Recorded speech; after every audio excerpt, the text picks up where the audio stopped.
This is Awareness Explorers.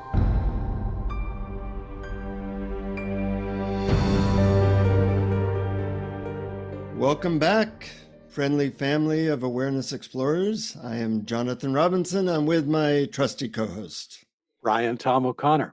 And we today have a subject called No Self, Better Self, meaning, is it better to focus on becoming your true nature of pure awareness, or is it better to improve yourself and try to become a better person in whatever psychological self-improvement approach you might enjoy manifesting?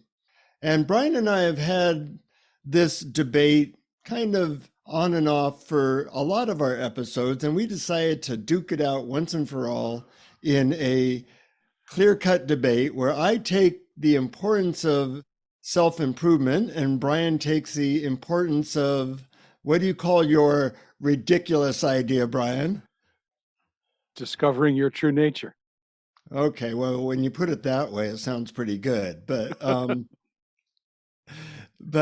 we each are going to advocate for one or the other wing of this two-winged approach, because we often think that when we discussed this in the past, that doing both makes some sense. But I do want to make clear, and Brian will make clear, why we each so strongly advocate for one or the other. And when we decided to kind of do this in debate form, Brian, what was the first thing that popped up in your head? Well, the first thing was that it would be fun to argue both sides. But the second thing that popped up was that often we have come to see each other's sides. So we might have to sort of act like we don't agree for a little bit before we come to an agreement. That sounds good. Kind of like a lover's quarrel and then making up. Yes, exactly. So for people who are new to this debate, let's say, what would be some of the main points as to why you think it's so important to focus perhaps more or even exclusively on the no self or true nature part of the equation? Well, it really depends on the context in which you're talking about it. I would never say exclusively, but there's a large picture of human well-being, happiness, psychological and emotional health. And within that, both are there, both are available, and both are good things to work on. But if you narrow the focus down to discovering your true nature of pure awareness, universal consciousness, or what I prefer to call happiness for no reason, uncaused happiness, then I think that trying to fix what's wrong with your personality doesn't actually help get you there and might actually get in the way. Well put. And I can say that at least you've said in previous episodes, and in your case, that was very much true, that you're trying to improve yourself actually constricted you and sometimes maybe even led to more depression. That's right. Yes, exactly right. In my experience, that I saw myself as fundamentally flawed, and I approached this entire spirituality business as part of the effort to change myself, to find out that flaw, to root it out, and to fix it. And it wasn't until I let go of the idea that there was something wrong with me that needed fixing. And I started allowing myself to be exactly as I am, and allowing the world to be exactly as it is, and allowing other people to be exactly as it is. And at the same time, turning attention from the content of awareness, which is everything, including sensations, perceptions, and your ideas about yourself, and turning attention to the background, to that which knows all of this, which is already allowing. That's when I started to experience uncaused happiness. But I Hmm. do want to say, on the other hand, in the larger picture, there have been plenty of things that from your point of view, you would probably call being aware of something that needed fixing. Like, for example, many, many years ago, someone told me that I was always sarcastic. And I thought that I just had a good sense of humor. But as soon as he told me that, I realized that half the sentences that came out of my mouth were sarcastic. And when I noticed that, I started to shift.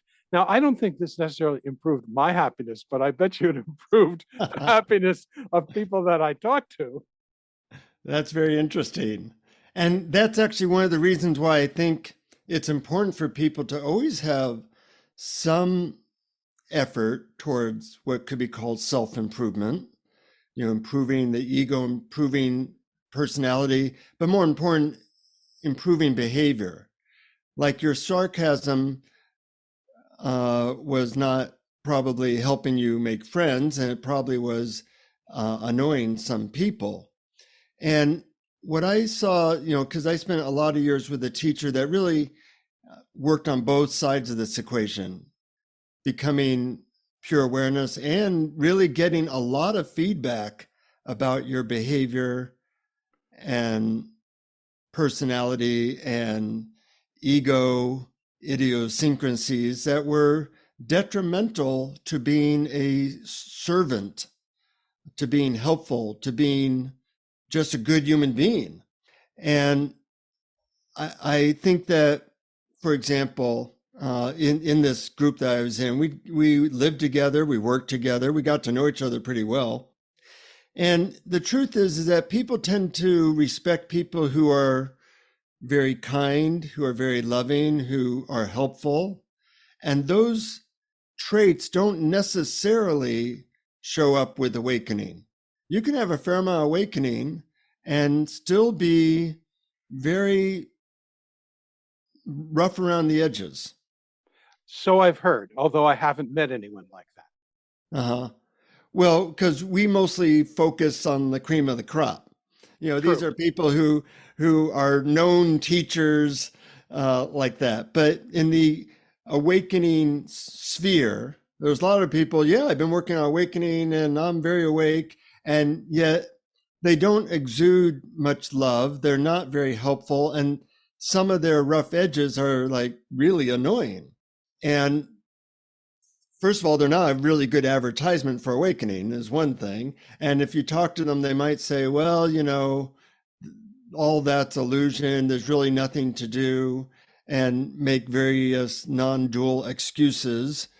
And the truth is that they have maybe hijacked some of the awakening stuff as a way of not working therapeutically on themselves, not looking at how some of their behaviors could be damaging, not realizing that their relationship issues have something to do with them.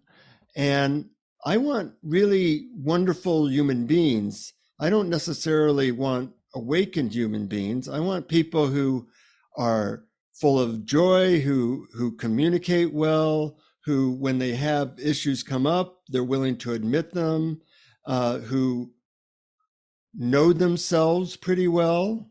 And these are not traits that necessarily go along with awakening. They can, but I've seen many examples where people can let go into the background of peace and may even meditate well, but in their relationships, it's a disaster. Well, I would argue that those people are not really awake. They're only telling themselves they are and pretending to be. Yeah, I mean, unfortunately, there's no clear-cut edges in the awakening sphere. I wish we had a button that, from 1 to 10, how awake you are. But let's take even somebody, some extreme examples, like Osho Rajneesh. Rajneesh. Yes. Yeah, the guy that had 93 Rolls Royces and had a big following. I know a lot of people who are students of his that say that he was a very awake teacher. And yet, a lot of his decisions, in hindsight, could look like, well, that really wasn't very smart. And you could do that with other teachers, all the pretty awake teachers, some that we respect, that had sexual scandals, that had money scandals. You could take somebody like Daufrey John, who anybody I know who was around him said this is like the most powerful spiritual being they'd ever been around.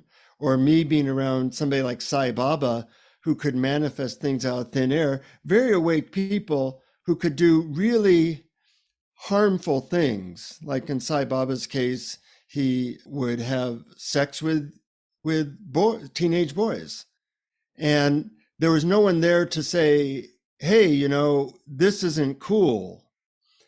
And when you look at all the scandals that have happened with pretty awake people, you'd have to say that there was something missing, that they weren't seeing themselves accurately and weren't necessarily working on these issues, and things can get out of hand because of that. Right. Well, it may be that they had an awakening, but they didn't persist. They didn't continue. They didn't stay awake. They lapsed into the individual personalities' desires. Either that, or they just magical powers is not awakening. Mm-hmm. Some people can really talk the talk and aren't awakened. So none of those people seem to be awake, at least in how I define it. And that's why I talked about uncaused happiness. That's why I talked about, to me, it's the idea that what we really are is unconditional love. And if you are bringing that understanding that you are unconditional love into your life, you're not going to sexually abuse your students. You're not going to become completely obsessed with how many Rolls Royces you have, or take drugs or whatever. I mean, I just don't really see it. But I know that you can awaken. You can have a kind of an experience, and then you can fall out of it. You can fall out of that experience. Whereas the way I look at it is, when you really connect with that pure, loving, pure background of existence, and when you trust, when you can connect it all the time, you can stay connected to it all day long. Or you can simply connect to it at the drop of a hat, and you can live your life according to perfect allowance, acceptance, and unconditional love. Well, you mentioned something very interesting there, which was that in how you define awakening. And the part of the problem is that everybody defines it differently, and they define who is awake differently. Was Rajneesh awake? Was Sai Baba awake? Was Yogananda awake? Are you and I awake? There is no awake test that everybody can agree on. So one of the reasons why I think working on oneself and becoming what people could agree on is a better human being, like almost everybody will agree on that being kind and helpful is a good thing in human beings. Being a good communicator that's authentic is a good thing in human beings. That being in integrity and not cheating people, that's a good thing. Admitting when you have caused somebody pain and have an issue, those are good things that almost every culture, you do something wrong, you apologize. Those are all pretty measurable things that almost every culture will say, yeah, it'd be nice if people can move in that direction. But when you talk about awakening, now you're like, well, I'm Sai Baba. I manifest things out of thin air. I'm totally awake. I can do what I want. It becomes more nebulous, and then you end up arguing about, well, is that person awake or not? And then you end up saying, well, if you were really awake, then you'd be a good human being. I don't know if that's the case. It totally depends on how you define awakening. I have no idea how to define it in somebody else necessarily. So that's why I think you have to even out this, quote, awakening thing, whatever that is.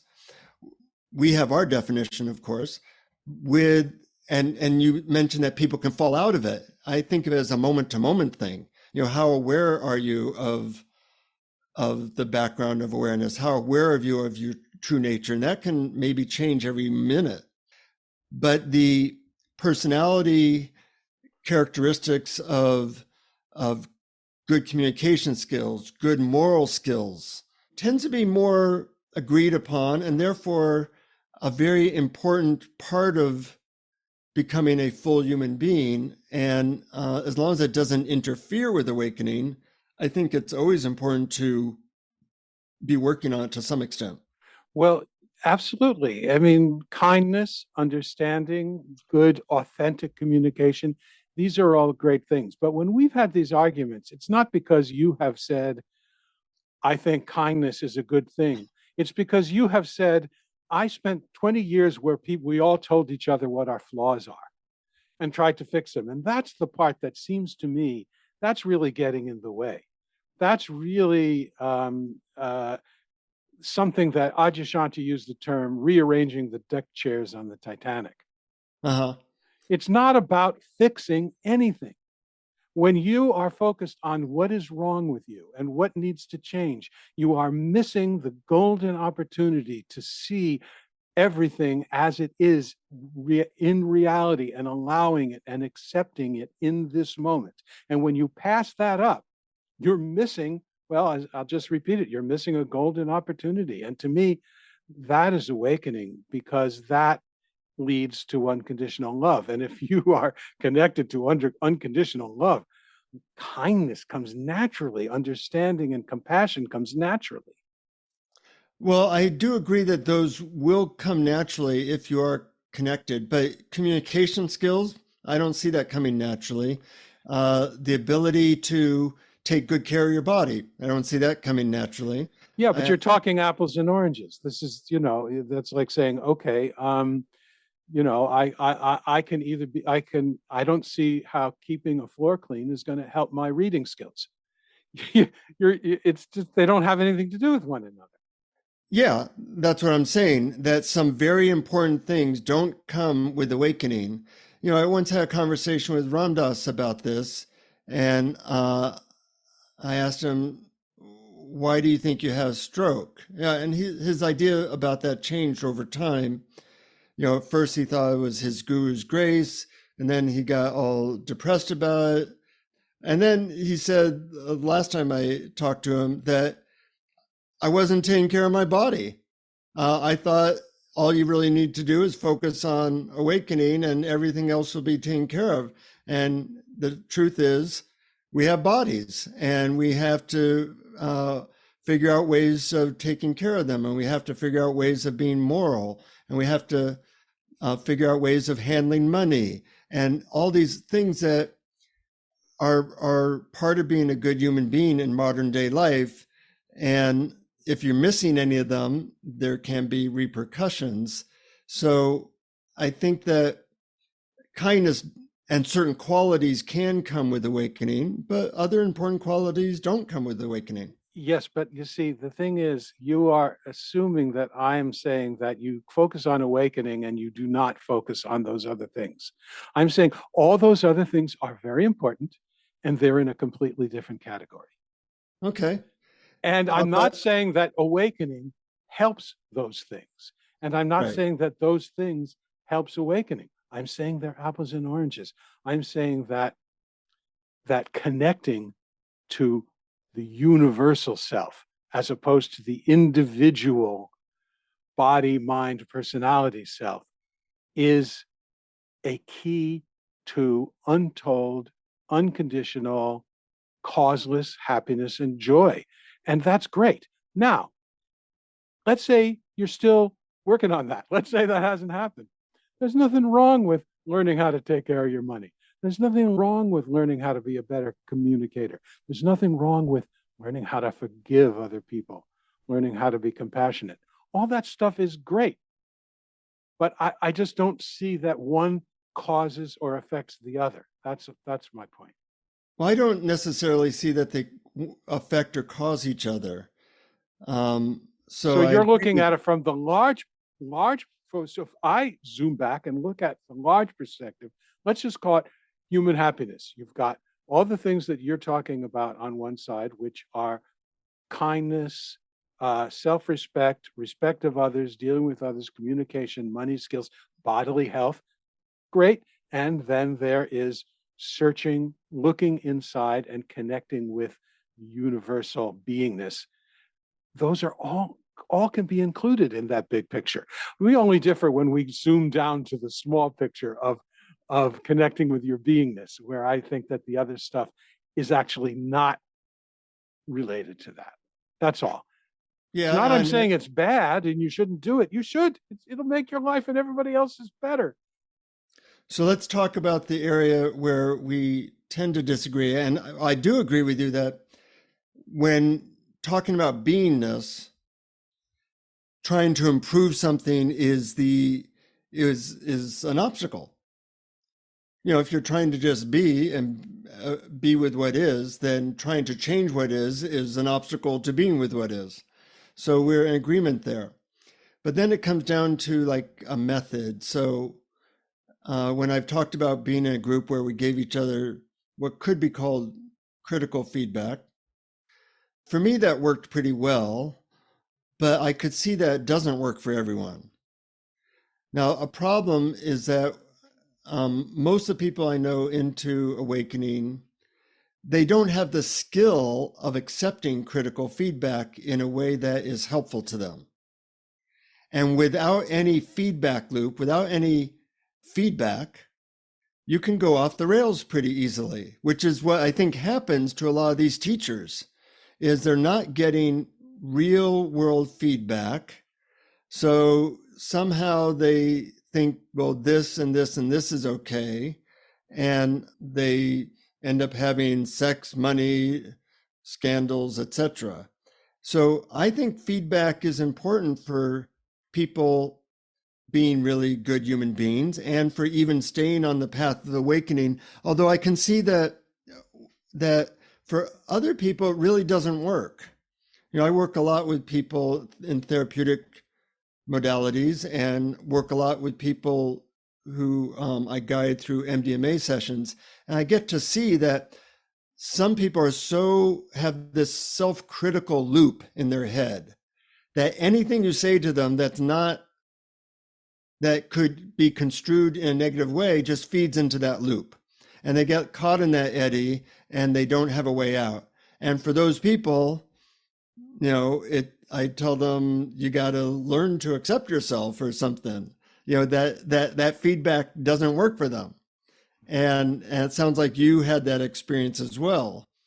But in general, I do think that people do need that feedback. And, you know, Dr. Jeffrey Martin, the one that we sometimes quote in terms of doing a lot of consciousness research, has said that people who become very awake actually lose their self-reflection ability, which is one of the reasons why they sometimes fall off the path, is because they're no longer analyzing themselves the way they were. So it's not that they're more awake to their issues, they're actually less awake to their issues than they were before they awakened. Well, that may be, but you bring up actually a very good point when you talked about the people who sort of don't accept themselves.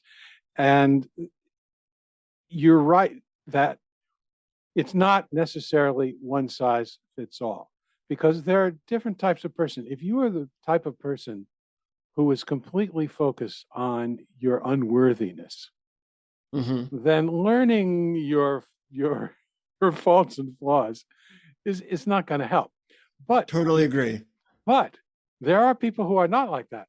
And because there is a paradigm in spirituality that what happens is that a person changes. They become an enlightened being. And this is a non-helpful concept, to say the least.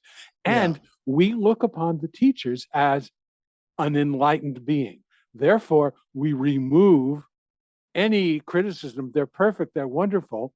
And those teachers, those so-called enlightened beings, all they're getting is praise and adoration. And that puts them into the other category, the category that I am great, I am fine, and I don't have to worry about it.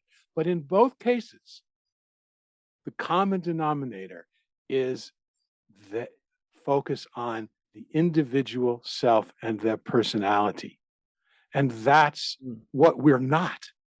That's what our ultimate selves, that which knows our experience, is not our individual minds, personalities, bodies. It's not even personal.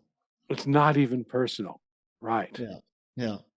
That's an interesting point, that the dynamic there actually encourages them to go more into an ego-based psychology.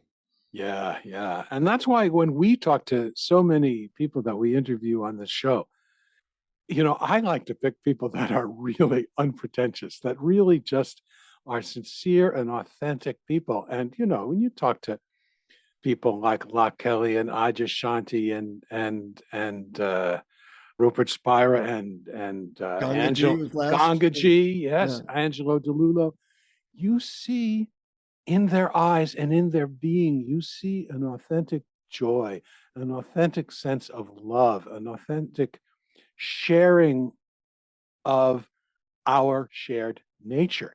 And I can sense it in them. And you talked about how there's no way of sort of measuring whether someone is awake or not, but I don't really care. I want to know, when I look in their eyes, am I getting reflected back a sense of the unconditional love that is our shared beingness or not? And most of the people we talk to are that way. And maybe it's because we filter out. We don't invite, crazy egotistical, crazy wisdom teachers. Now, you made a statement which I found interesting, is that working on yourself doesn't help with awakening necessarily.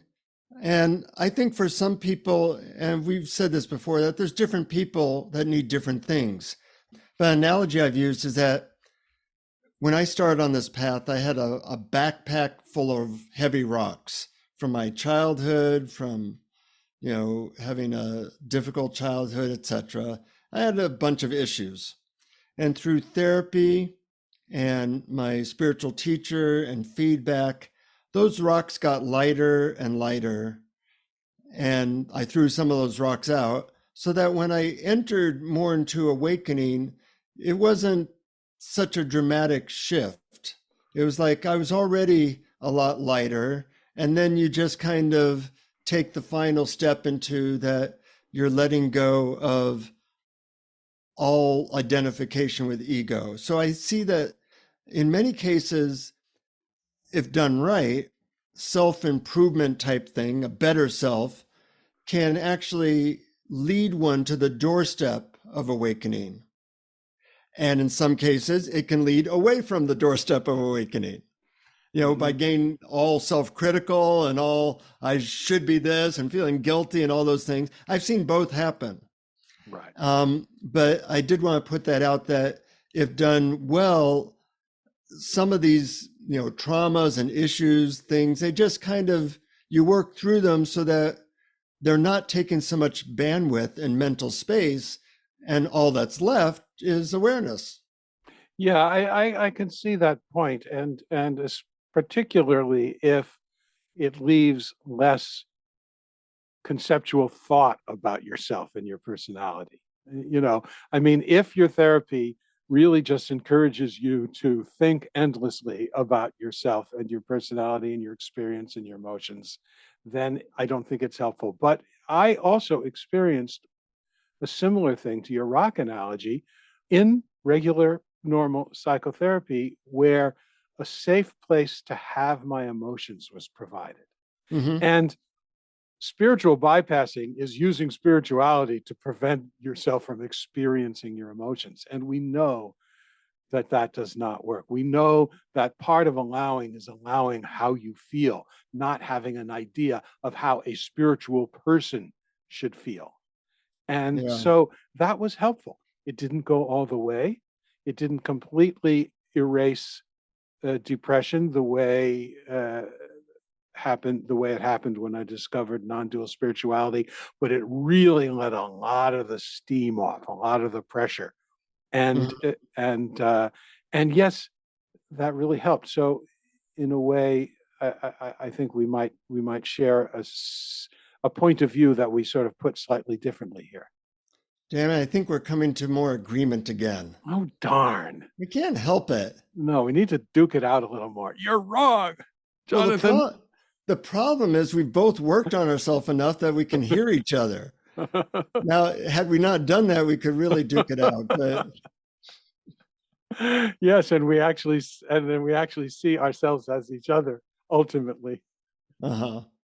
And it really comes back to the two-wing analogy that when done well, they do complement each other. That I have seen people who work on themselves and it looks like what I call Velveeta cheese, overly processed BS.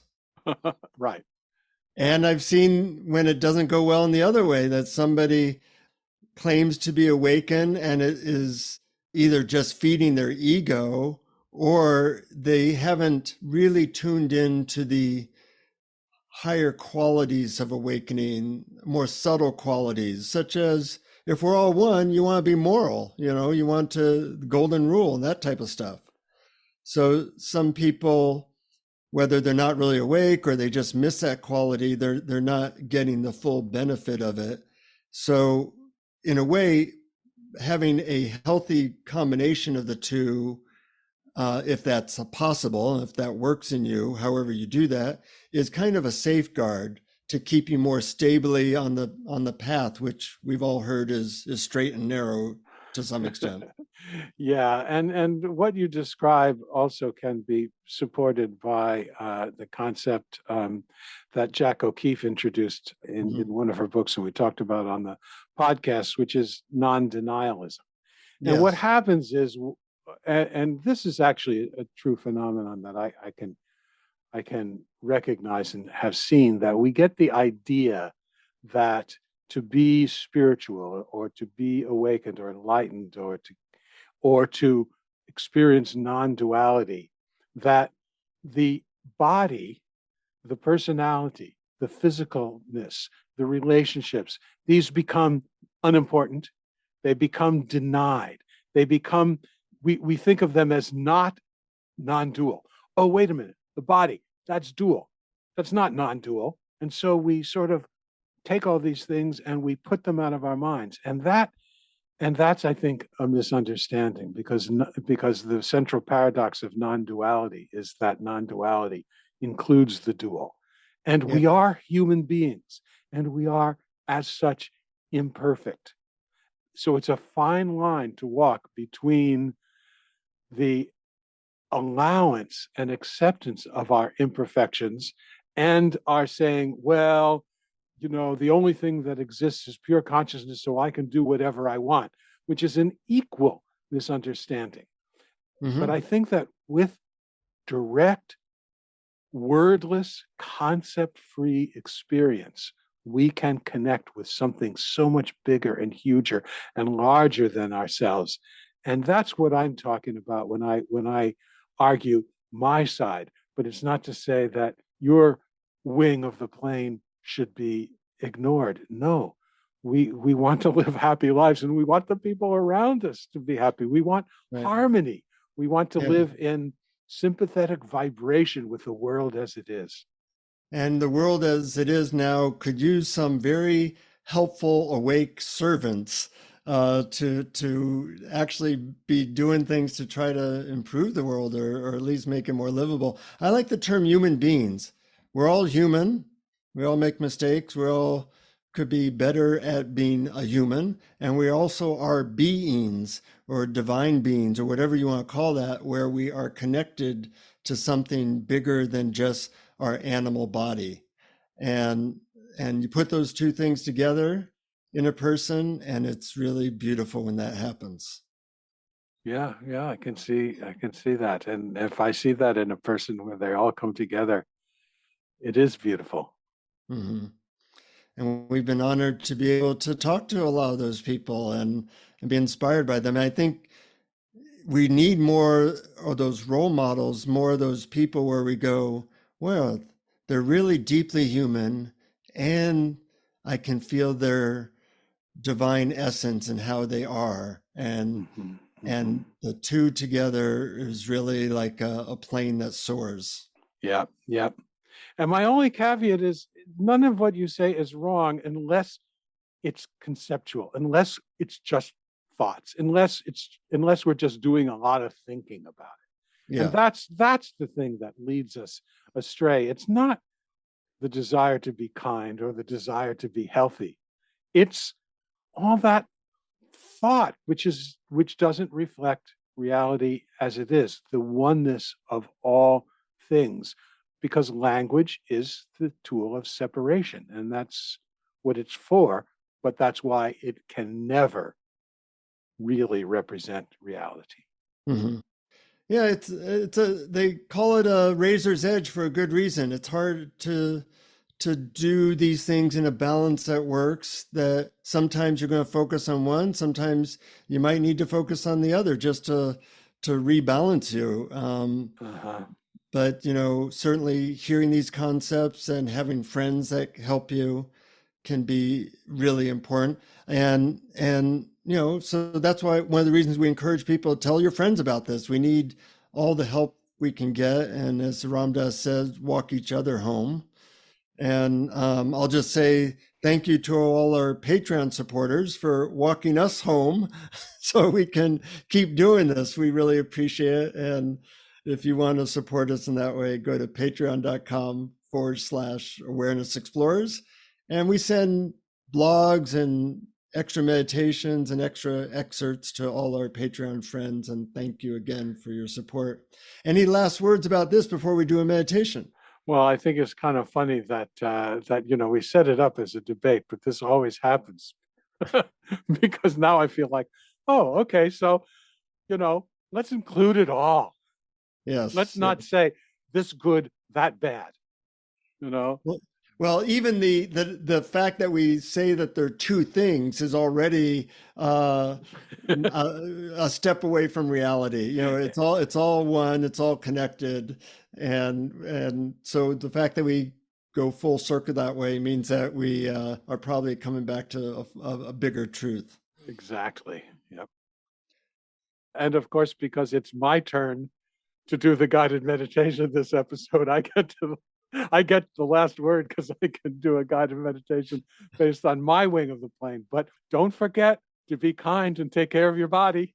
And luckily, because I'm such a big person, I allow that, and I can let that go so easily.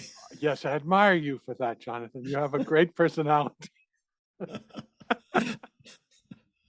Well, it has been fun, Brian, as usual, and please guide us in today's meditation. All righty, here we go. First, as always, find a comfortable position. Close your eyes if it's safe to do so. Take a nice, easy, deep breath and relax.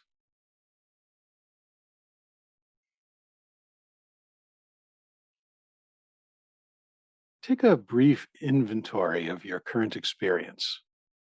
In other words, what are you experiencing right now? What sounds are you hearing? What body sensations are you feeling right now? If your eyes are open, what images are appearing? If they're closed, what shapes and colors are appearing in the dark field behind your eyelids?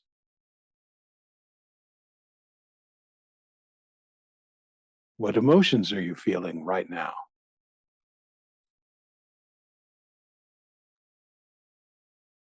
What thoughts are arising right now?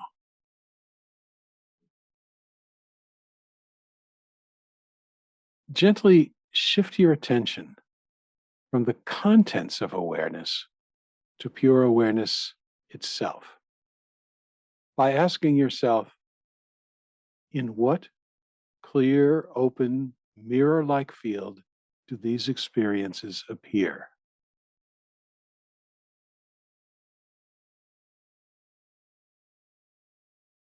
Or, more simply, what knows these experiences?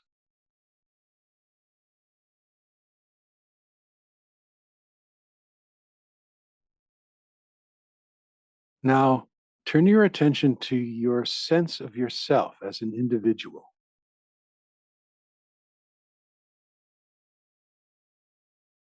Ask yourself the same question. In what clear, open, mirror-like field does this sense of myself appear?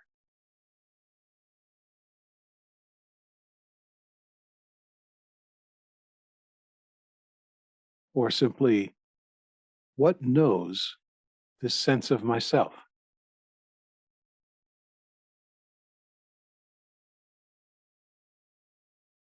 Notice that this sense of yourself is just another appearance, just like the sounds and body sensations. And it's appearing in the same clear, open, mirror-like field of awareness as sounds, sights, and body sensations.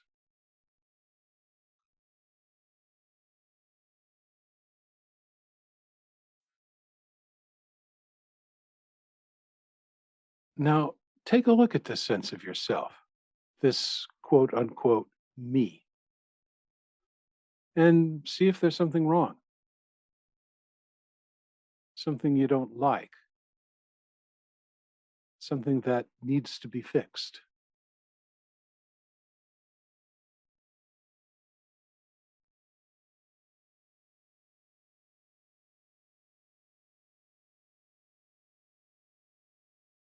Notice that the things about you that need to be fixed are just thoughts, and, like the sounds and body sensations, are simply appearances in awareness.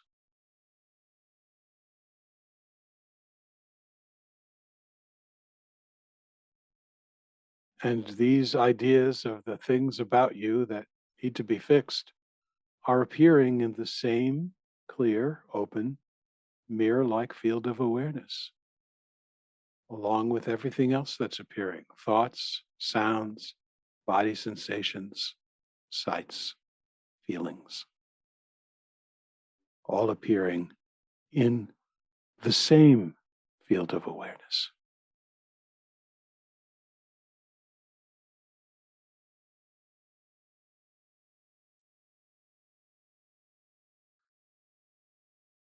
Now I'm going to ask you to play with your imagination.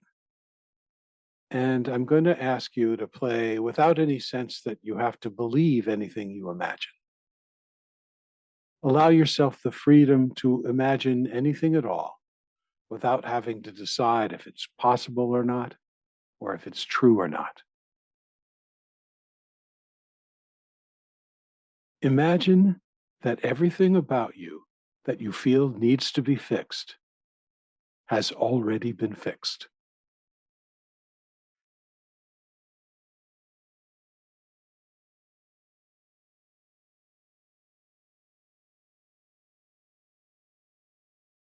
Imagine that when you look at this sense of yourself, this sense of the me, that you're unable to find absolutely anything wrong that needs to be fixed.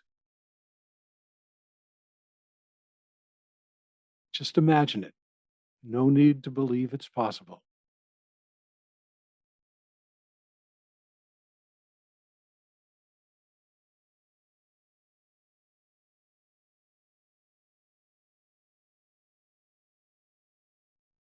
Again, imagine that everything that could possibly be wrong with you has already been fixed.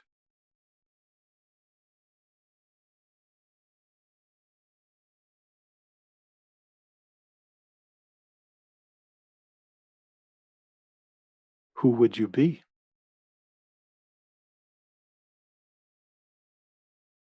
To paraphrase Locke Kelly, who would you be without a problem to be solved?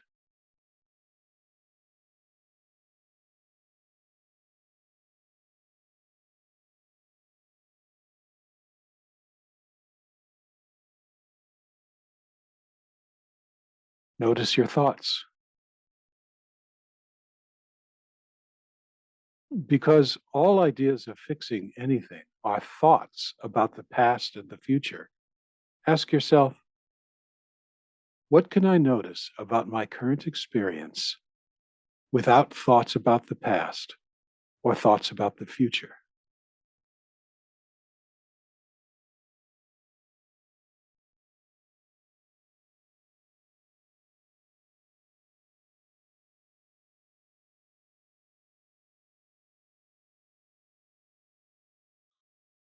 If thoughts about the past or thoughts about the future come up, simply imagine your mind is too slippery for them to stay, and they slide right on out the other side.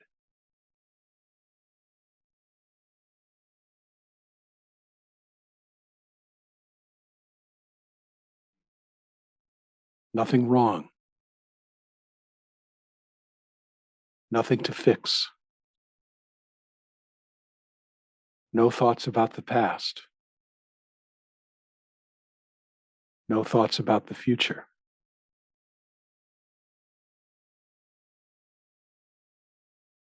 As all of these fade, notice that the sense of your individual identity starts to become more and more transparent.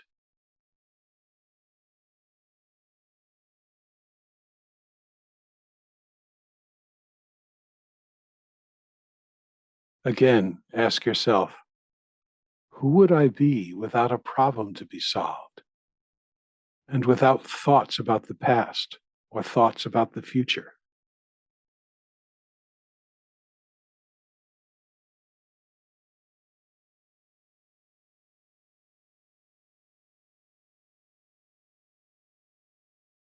Notice that who you are is simply experiencing.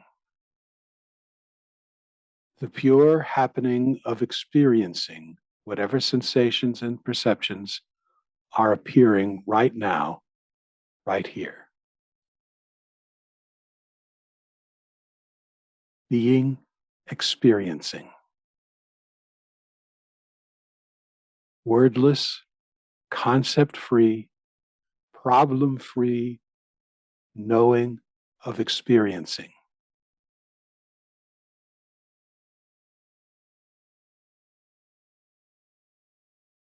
Being.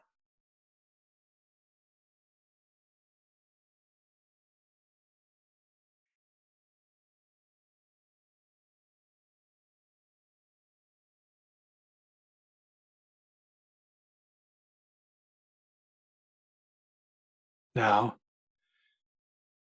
take another nice, easy, deep breath, and at your own pace, begin to open your eyes.